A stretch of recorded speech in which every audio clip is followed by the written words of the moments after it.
Rail सफर में भीख मांगने के दौरान एक भिखारी को एक सूट बूट पहने सेठ जी उसे दिखे।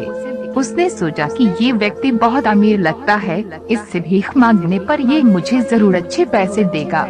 वह उस सेठ से भीख मांगने लगा। भिखारी को देखकर उस सेठ ने कहा, तुम हमेशा मांगते ही हो, क्या कभी किसी को कुछ देते भी हो? भिखारी बोला, साहब मैं तो भिखारी हूँ, हमेशा लोगों से मांगता ही रहता हूँ, मेरी इतनी औकात कहाँ कि किसी को कुछ दे सकूं। सेठ, जब किसी को कुछ दे नहीं सकते तो तुम्हें मांगने का भी कोई हक नहीं है। मैं एक व्यापारी हूँ और लेन देन में ही विश्वास करता हूँ। अगर तुम्हारे पास मुझे कुछ देने को हो तभी मैं तुम्हें बदले में कुछ दे सकता हूँ। तभी वह स्टेशन आ गया जहाँ पर उस सेठ को उतरना था। वह ट्रेन से उतरा और चला गया। मुसीबत का सामना कैसे किया जाए, इधर भिखारी सेठ की कही गई बात के बारे में सोचने लगा। सेठ के द्वारा कही गई बात उस भिखारी के दिल में उतर गई। वह सोचने लगा कि शायद मुझे भीख में अधिक पैसा इसलिए नहीं मिलता क्योंकि मैं उसके बदले में किसी को कुछ दे नहीं पाता हूँ। लेकिन मैं तो भिखारी हूँ, किसी को कुछ देने लायक भी नहीं हूँ, लेकिन कब तक मैं लोगों को बिना कुछ दिए केवल मांगता ही रहूँगा। बहुत सोचने के बाद भिखारी ने निर्णय किया कि जो भी व्यक्ति उसे भीख देगा तो उसके बदले में वह भी उस व्यक्ति को कुछ जरूर देगा। लेकिन अब उसके दिमाग में ये प्रश्न चल रहा था कि वे खुद भिखारी है तो भीख के बदले में वह दूसरों को क्या दे सकता है। इस बात को सोचते हुए दिन भर गुजरा, लेकिन उसे अपने प्रश्न का कोई उत्तर नहीं मिला। सोच बदल देने वाली कहानी। दूसरे दिन जब वह स्टेशन के पास बैठा हुआ था तभी उसकी नज़र कुछ फूलों पर पड़ी जो स्टेशन के आसपास के पौधों पर खिल रहे थे। उसने सोचा, क्यों न मैं लोगों को भीख के बदले कुछ फूल दे दिया करूं। उसको अपना ये विचार अच्छा लगा और उसने वहाँ से कुछ फूल तोड़ लिए। वह ट्रेन में भीख मांगने पहुँचा। जब भी कोई उसे भीख देता तो उसके बदले में वह भीख देने वाले को कुछ फूल दे देता। उन फूलों को लोग खुश होकर अपने पास रख लेते थे। अब भिखारी रोज फूल तोड़ता और भीख के बदले में उन फूलों को लोगों में बांट देता था। कुछ ही दिनों में उसने महसूस किया है कि अब उसे बहुत अधिक लोग भीख देने लगे हैं। वह स्टेशन के पास के सभी फूलों को तोड़ लाता था। जब तक उसके पास फूल रहते थे तब तक उसे बहुत से लोग भीख देते थे, लेकिन जब फूल बांटते बांटते खत्म हो जाते तो उसे भीख भी नहीं मिलती थी। अब रोज ऐसा ही चलता रहा था। एक दिन जब वह भीख मांग रहा था तो उसने देखा कि वही सेठ ट्रेन में बैठे हैं, जिसकी वजह से उसे भीख के बदले फूल देने की प्रेरणा मिली थी। तूफान और किसान के संघर्ष की कहानी। वह तुरंत उस व्यक्ति के पास पहुंच गया और भीख मांगते हुए बोला, आज मेरे पास आपको देने के लिए कुछ फूल हैं, आप मुझे भी दीजिए, बदले में मैं आपको कुछ फूल दूंगा।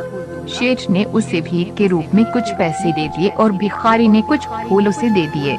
उस सेठ को यह बात बहुत पसंद आई। सेठ, वाह क्या बात है, आज तुम भी मेरी तरह एक व्यापारी बन गए हो। इतना कहकर फूल लेकर वह सेठ स्टेशन पर उतर गया। लेकिन उस सेठ द्वारा कही गई बात एक बार फिर से उस भिखारी के दिल में उतर गई। वह बार बार उस सेठ के द्वारा कही गई बात के बारे में सोचने लगा और बहुत खुश होने लगा। उसकी आंखें अब चमकने लगी। उसे लगने लगा कि अब उसके हाथ सफलता की वह चाबी लग गई है जिसके द्वारा वह अपने जीवन को बदल सकता है। वह तुरंत ट्रेन से नीचे उतरा और उत्साहित होकर बहुत तेज आवाज में ऊपर आसमान की ओर देखकर बोला, मैं भिखारी नहीं हूँ, मैं तो एक व्यापारी हूँ। मैं भी उस सेठ जैसा बन सकता हूँ, मैं भी अमीर बन सकता हूँ। लोगों ने उसे देखा तो सोचा कि शायद ये भिखारी पागल हो गया है। अगले दिन से वे भिखारी उस स्टेशन पर फिर कभी नहीं दिखा। एक वर्ष बाद इसी स्टेशन पर दो व्यक्ति सूट बूट पहने हुए यात्रा कर रहे थे। दोनों ने एक दूसरे को देखा तो उनमें से एक ने दूसरे से हाथ मिलाया और कहा, क्या आपने मुझे पहचाना सेठ? नहीं तो शायद हम लोग पहली बार मिल रहे हैं। भिखारी, सेठ जी आप याद कीजिए, हम पहली बार नहीं बल्कि तीसरी बार मिल रहे हैं। सेठ, मुझे याद नहीं आ रहा, वैसे हम पहले 2 बार कब मिले थे?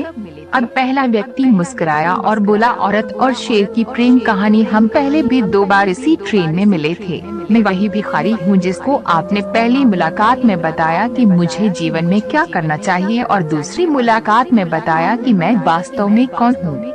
सेठ, ओह याद आया, तुम वही भिखारी हो जिसे मैंने एक बार भीख देने से मना कर दिया था और दूसरी बार मैंने तुमसे कुछ फूल खरीदे थे, लेकिन आज तुम सूट बूट पहने कहाँ जा रहे हो और आजकल क्या कर रहे हो? सेठ जी, मैं वही भिखारी हूँ, लेकिन आज मैं फूलों का एक बहुत बड़ा व्यापारी हूँ और इसी व्यापार के काम से दूसरे शहर जा रहा हूँ।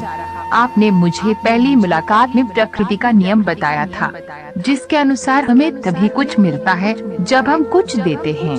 लेन देन का ये नियम वास्तव में काम करता है। मैंने ये बहुत अच्छी तरह महसूस किया है, लेकिन मैं खुद को हमेशा भिखारी ही समझता रहा। इससे ऊपर उठकर मैंने कभी सोचा ही नहीं था, और जब आपसे मेरी दूसरी मुलाकात हुई तब आपने मुझे बताया कि मैं एक व्यापारी बन चुका हूँ। अब मैं समझ चुका था कि मैं वास्तव में एक भिखारी नहीं बल्कि व्यापारी बन चुका हूँ। मैंने समझ लिया था कि लोग मुझे इतनी भीख क्यों दे रहे हैं, क्योंकि वे मुझे भीख नहीं दे रहे थे बल्कि उन फूलों का मूल्य चुका रहे थे। सभी लोग मेरे फूल खरीद रहे थे क्योंकि इससे सस्ते फूल उन्हें कहाँ मिलते।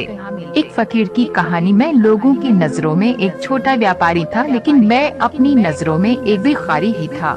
आपके बताने पर मुझे समझ आ गया कि मैं एक छोटा व्यापारी हूँ। मैंने ट्रेन में फूल बांटने से जो पैसे इकट्ठे किए थे, उनसे बहुत से फूल खरीदे और फूलों का व्यापारी बन गया। यहाँ के लोगों को फूल बहुत पसंद है और उनकी इसी पसंद ने मुझे आज फूलों का एक बहुत बड़ा व्यापारी बना दिया। स्टेशन आने पर दोनों साथ उतरे और अपने अपने व्यापार की बात करते हुए आगे बढ़ गए। मित्रों, इस कहानी से हमें बहुत कुछ सीखने को मिलता है।